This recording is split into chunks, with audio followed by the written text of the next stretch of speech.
Hello नमस्कार सगळ्यांना. कशा आहेत सगळे? मस्त मजेत ना? आम्ही पण मस्त मजेत आहे. तर कुठे चाललेलं आहे प्लॅन, तर बरेच तुम्ही फोटोज वगैरे बघितलेले आहेत. मी फोटोज पोस्ट केलेले होते, त्याच्यावरून थोडीफार तुम्हाला आयडिया आली असेल. तर आम्ही चाललेलो होतो रिसॉर्टला, कराड पाटण रोडला जे आहे आपलं गाव, तिकडे रिसॉर्टला चाललेलो होतो. खूप दिवसापासून आमचं प्लॅनिंग चाललेलं होतं. तर माझं सासर आहे कराड कोळेवाडी. तर मम्मी पप्पा वगैरे ते सगळे मग गाडी घेऊन तिकडंच आले कोळेवाडीला.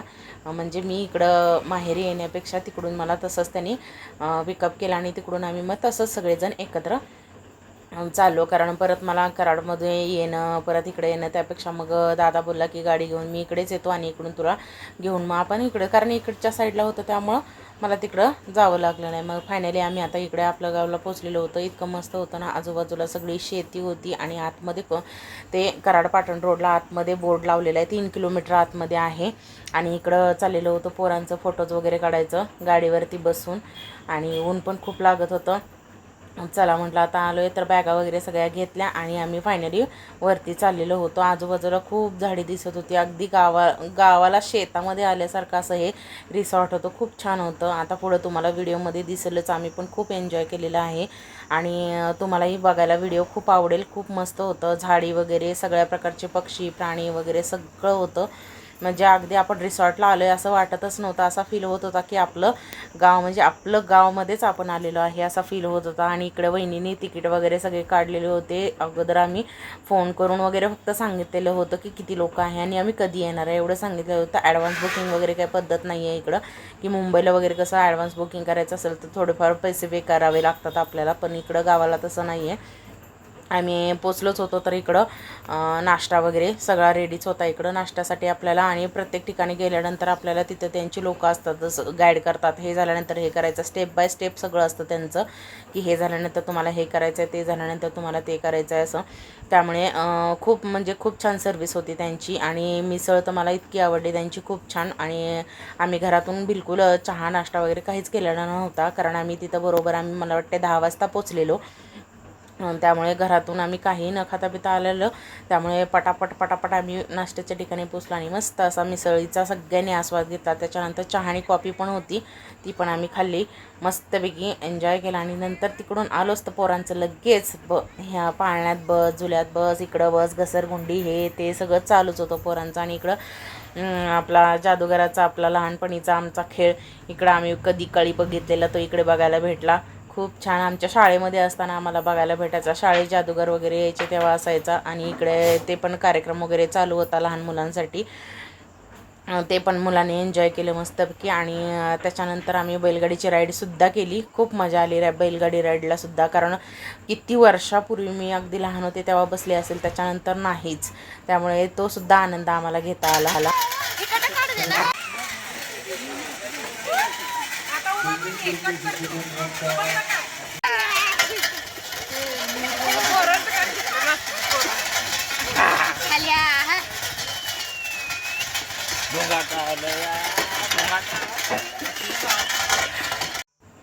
सगळ्या राईड्स वगैरे झाल्या, सगळीकडचे बघून थोडंफार झालं. त्याच्यानंतर आम्ही खूप फोटोज आणि रील काढले. ही आहे माझी बाची, जशी आत्या तशी बाची, तिलाही आवड आहे मलाही आवड आहे. खूप छान असे रील्स काढले, फोटोज काढले सगळ्यांनी. खूप मस्त निवांत बसून खूप छान फोटो आणि रीलसाठी आम्हाला खूप छान वेळ भेटला, त्यामुळे खूप मजा आली. इकडे पण मम्मीचा फोटो काढत होती ऋतिका, आणि इकडं आमच्या वहिनी चाललेल्या होत्या घोड्यावर बसायला, त्याच्यामुळं त्यांचं थोडंसं शूट घेतलं. आणि सगळं झाल्यानंतर आमचं बैलगाडी राईड झाली.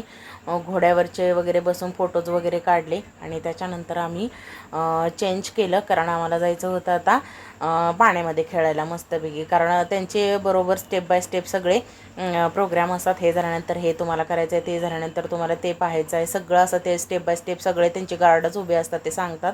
मग आमचं बाकी सगळं झाल्यानंतर आम्ही इकडे पाण्यामध्ये आलो, मस्तपैकी एन्जॉय केला.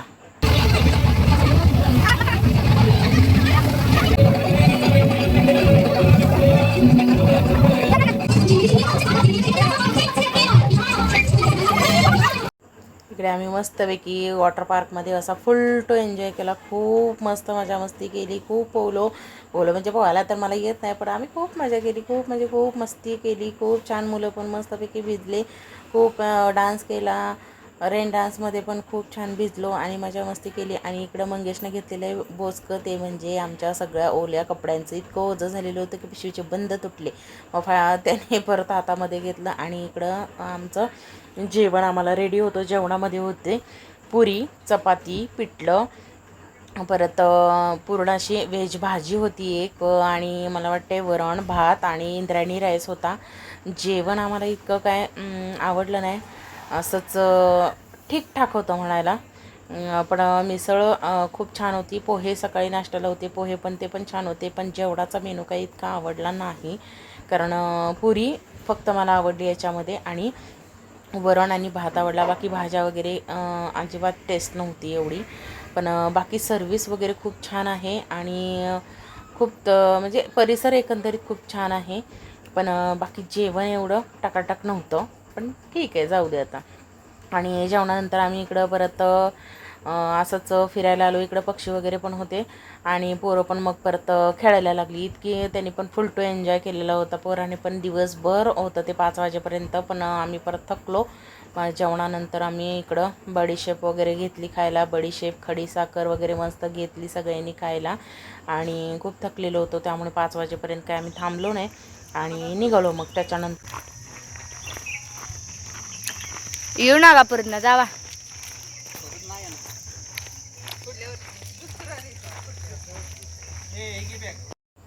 गाडीमध्ये बसलो आणि गाडीमध्ये इतकं गरम होत होतं. सगळ्या बॅगा वगैरे टाकल्या आणि मस्त आम्ही मस्ती मजा करत आपलं मस्त असं चाललेलं होतं, कारण खूप गरम होत होतं. बघा, बॅगा मागं एवढ्या टाकलेल्या होत्या, सगळं फुल झालेलं होतं. आणि फायनली आता आम्हाला जायचं होतं कोळीवाडीला, कारण कोळीवाडीमध्ये माझ्या सासरी बॅगा मी सगळ्या घेतलेल्या नव्हत्या, कारण जाताना जेवढी आम्हाला बॅग लागणार होती तेवढंच आम्ही तिघांचं साहित्य घेऊन एकच सॅक घेऊन गेलेलो होतो. म्हटलं बाकी बॅगा सगळ्या राहू देत, मुंबईवरून आणलेल्या सगळ्या माझ्या बॅगा तशाच इथं ठेवून आम्ही रिसॉर्टला गेलो. आणि त्याच्यानंतर म्हटलं जाताना आपण इकडूनच आपल्याला जायचं, तर जाता जाता मग पुन्हा एकदा घरी येऊ आणि बॅगा वगैरे घेऊन जाऊया. इकडं आईंना आणि बापूंना त्यांना आम्हाला जाताना सोडवत नव्हतं. त्यांना खूप वाईट वाटत होतं, कारण काय करणार, ऑप्शन नाही आहे, जावं तर लागेल. कारण मला पण इकडं सुट्टीला थोडं थांबायचं होतं. उन्हाळं काम वगैरे माझं पण ते पण करून घ्यायचं होतं माहेरी आल्यानंतर. आणि त्यांना इतके दिवस, आता 8-10 दिवस मी तिकडं राहिलेली होती, त्यामुळे एवढ्या दिवसानंतर परत घर रिकामं होणार होतं. त्यामुळे त्यांना हे रुद्र होता एवढ्या दिवस, त्यामुळे त्यांना पण खूप छान वाटत होतं. आणि त्याच्यानंतर आम्ही बाहेर आलो, कोळवाडीच्या बाहेर पडलेलो होतो. आणि जाताना डेरा दिसत होता, डेरा म्हणजे मटका, तो वहिनीला घ्यायचा होता, तो काही घेतला नाही कोणी. आणि इकडंच रस्त्यामध्ये जाताना आम्हाला स्वामींचं मंदिर दिसलं. आणि दिसलं म्हणजे नेहमी दादा येतो, मग तिकडं आम्हाला त्याला घेऊन जायचं होतं. त्यामध्ये त्याने गाडी इकडं थांबवली आणि पाय वगैरे धुवायला इकडं सोय आहे. मंदिरामध्ये प्रवेश करत असताना पहिल्यांदा इकडे पाय वगैरे धुवावे लागतात. चप्पल वगैरे आम्ही गाडीमध्येच ठेवलेले होते, कारण इकडं परत चप्पल घेऊन येऊन ओलं पाय करण्यापेक्षा आम्ही तिकडं पाय वगैरे धुतले आणि मंदिरामध्ये छान असा प्रवेश केला. खूप छान वाटलं. स्वामींचं दर्शन घेतल्यानंतर एक मनाला वेगळी स्फूर्ती भेटत असते. खूप खूप मस्त वाटलं.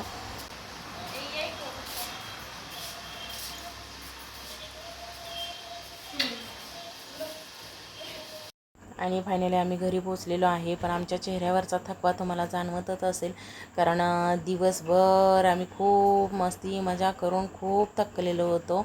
आणि आल्यानंतर पहिल्यांदा हातपाय तोंड धुतले, स्वच्छ आणि फ्रेश झालो. आणि एका कोपऱ्यामध्ये आमच्या बॅगा गेलेल्या आहेत, कारण म्हटलं आता काही बघायचं नाही. पहिल्यांदा खूप भूक लागलेली होती, आता पोहून पोहून सगळ्यांना खूप भूक लागलेली होती. त्यामुळं आता वहिनींनी सगळ्या बाजारातून कोळवाडीचा शनिवारी बाजार असतो आणि शनिवारीच आम्ही गेलेलो होतो, त्यामुळे तिकडून सगळ्या भाज्या घेतलेल्या होत्या.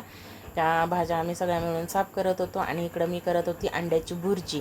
वहिनींचं काय बाकीचं काम चालू होतं, तोपर्यंत थोडंफार म्हटलं मी पण करून घेते मदत. त्यामुळे इकडं मी मस्त असा कांदा भाजत होती, अंड्याची भुर्जी बनवायची होती. आणि बऱ्यापैकी भाज्या वगैरे साफ अजून करणं चालूच होतं. इकडं शेवग्याची शेंगांची आमटी बनवायची होती, त्यामुळे आम्ही कुकरला लावत नाही. शेंग वगैरे इकडं मस्तपैकी आम्ही ती पातेल्यामध्ये छान शिजवून घेतो, त्यामुळे एक मस्त आमटीमध्ये शेंगांचा फ्लेवर उतरतो. आणि इकडं भुर्जी रेडी झालेली होती. परत मी भोपळ्याची भाजी ही वहिनीने कोळवडीतूनच आणलेली होती, ती करून घेतली. आणि मस्त असं आम्ही सगळेजण जेवायला बसलो. शेंगांची आमटी, पोकळ्याची भाजी, अंड्याची भुर्जी आणि भाकरी. असा आमचा व्हिडिओ तुम्हाला कसा वाटला नक्की लाईक करा, कमेंट करा, शेअर करा आणि सबस्क्राईब करायला विसरू नका. बाय.